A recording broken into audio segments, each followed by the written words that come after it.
Hey there, everybody. Welcome to our review of Only Murders in the Building, Season 2, Episode 5. I've had this feeling here or there over the years, and I'm sure some of you guys have too. Let me know in the comments where you watch something and then you get like legitimately jealous that other people get to watch it for the first time and have that same feeling that you had, and you will never have that same feeling again. That's how I Mhm. feel after this episode.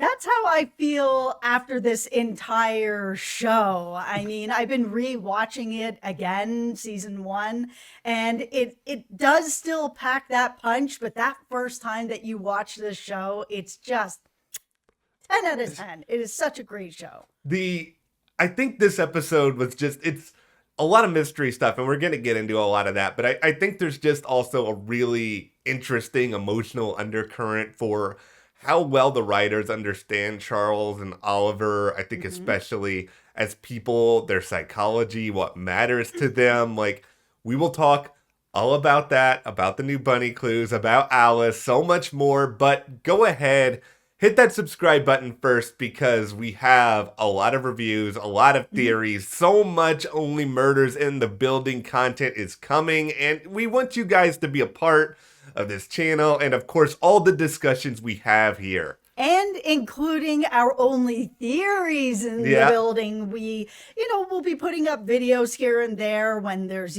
some really juicy stuff that a review just won't do. And we need to dive a little bit deeper. So hit that subscribe button. And also, speaking of bunny clues, we have some new bunny content, actual bunny content, Yes. not bunny from Only Murders in the Building, but my bunny, Yeah. Fifi Fontaine, over on our Instagram, which is Matt and Jess TV. So please give us a follow over there. Okay. So I let's get deep here from the start of this because I think the Oliver storyline I think is hitting me hard in a lot of ways because he so much of this is about him really thinking that I'm good at something. Like I'm good at, learning about people. I'm Mhm. good at figuring out tells, and you want that thing to be so true because I think Oliver, there's a lot of things about Oliver that aren't always the best. He is in denial about his money. He at times could be very, very selfish. He could be obsessive, but it's like this is the thing that he knows that he's good at. And Mhm. I felt so bad for him in this episode, just finding out that maybe he's not as good at this as he thought that he was. And it was just like, your one thing's being taken from you, Oliver. That's rough. Listen, I think he's still good at this. It's just as his son was sort of narrating and saying, he's really good at this if the person knows that they have a secret that they're hiding. And this whole sort of, oh, we're doing our family tree and we're going into our backgrounds. And I mean, I've seen this actually happen in life with sort of the let's just, for a joke, go through our ancestry and Yeah. see, what our background is. And all of a sudden it's like, oops, uh-oh, I found out some family secrets that I really just didn't want to know or didn't know could even be a possibility.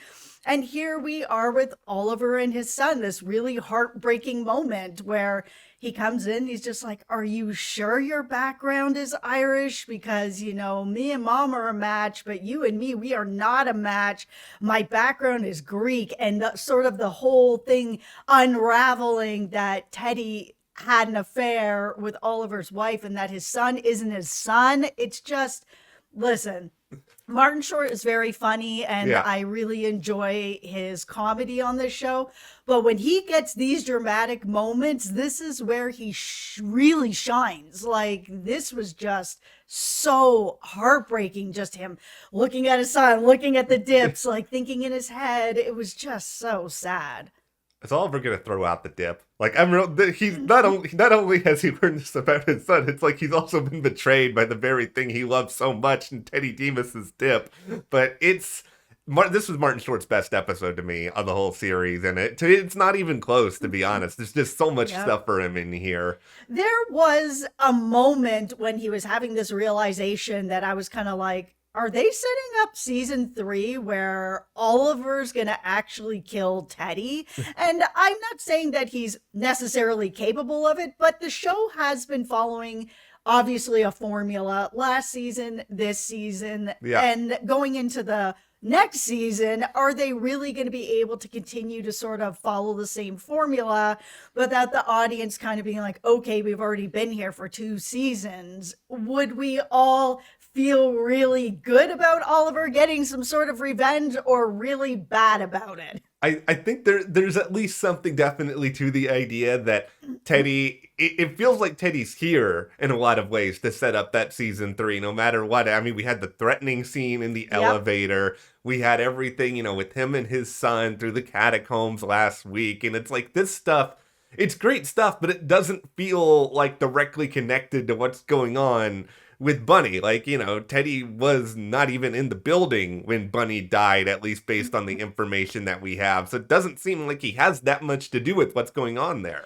One of the people that it feels like, at least for me, is completely off the list, and they were never on my list, but I've seen some of you guys mention this in the comments, that Oliver's son Will was a suspect for a lot of you, that you were thinking, he grew up in the building, he knows about the passageways probably, but what would his motivation be to kill Bunny? There isn't any for me. Yeah. But this episode really just set it up that this is his purpose, being is so much in this season was for this big reveal, this Teddy reveal. And I think it's going to be hard for Oliver now because he still has to figure out who killed Bunny, but he's also going to be doing it while wrestling with all these other emotions and, also this sort of idea that this thing that, he's so good at, finding the truth about someone, figuring out the tells, that it's caused Mabel a considerable amount of pain, and it's not necessarily what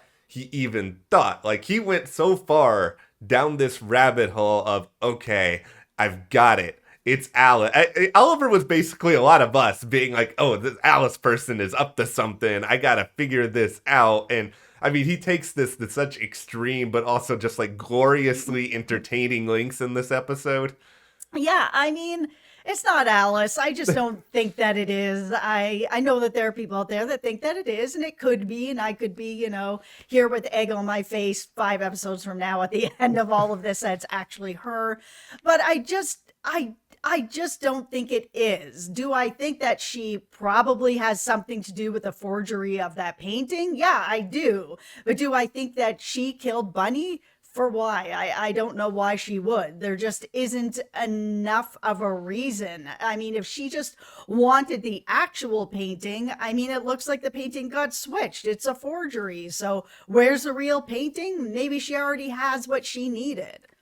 I think it's a situation here where the show is getting so incredibly even meta with it, like the conversation with Charles and Jan, where the sort of construct is sort of put up of, oh, look at somebody who is very new to the scene, who has a new connection to somebody. What are they? It's like they're giving you the very things that we were sort of speculating about with Alice in the first place. So it would be way too obvious for them to be like, oh, look, it's Alice, the person who we told you is probably the killer, the person who, Oliver really set up as the potential killer. And the way that he sort of went about this with the murder mystery game at the art party that he completely destroyed, by the way. I really loved the period costumes, the way that they did this. I thought it was really fun. I don't know if everybody out there is going to agree with all of that, but it was what? I'm laughing because I like the way you called it, the period costume. It was a period costume. I was born in the 70s. Oh my God. Okay.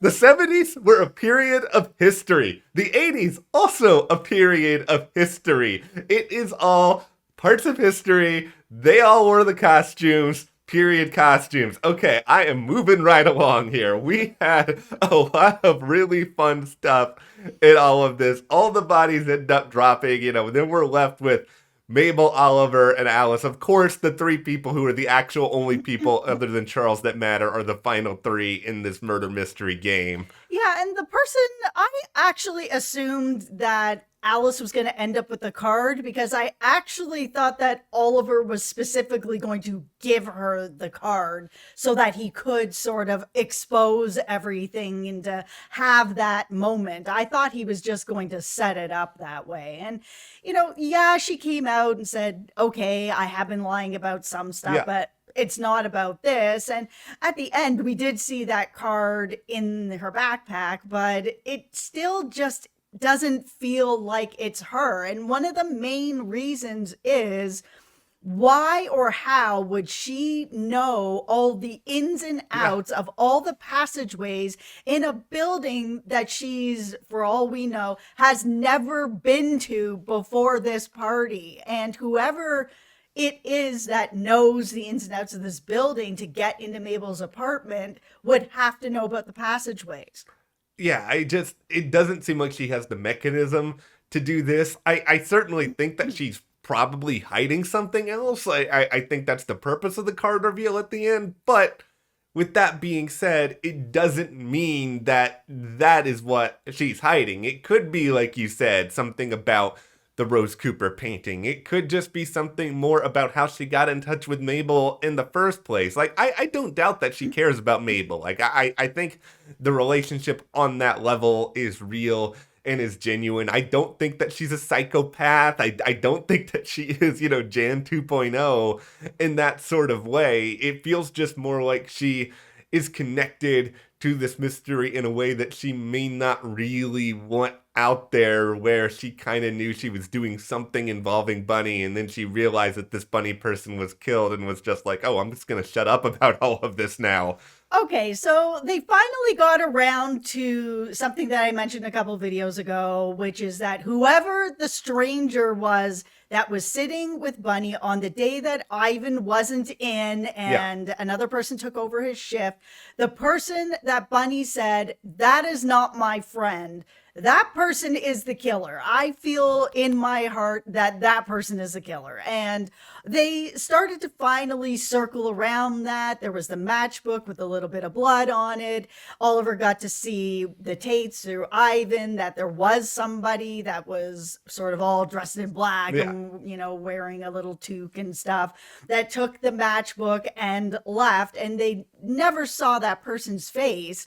But that person is the killer, and it is the gut milk lady. Listen. All right, here we go. I truly think that she is actually a suspect. So we saw her in season 1 sort of fleece Oliver to buying all this gut milk, and it became very lucrative for her. The joke, or if it is that, or if it's clues, has really been in season 2 as well. We saw her earlier on basically telling Oliver and them, hey, listen, Cinda's been around. She's been asking for information as well. And guess what? She's bought more gut milk than you. And so now they're also buying more gut milk. This is very lucrative. These deaths have become very lucrative for her. And then we've even had it show up again very quickly. Open the fridge, there it is again, the gut milk. And it's like, okay, is it just that it's this ongoing sort of joke, it's always around? Or, I mean, there's a huge financial gain here. You guys tell me if I'm crazy for thinking that it might be her, but she's been in the building a long time. She knows a lot of the secrets in the building for all this time. She would know the passageways, and she may have had some problems with Bunny because everybody did.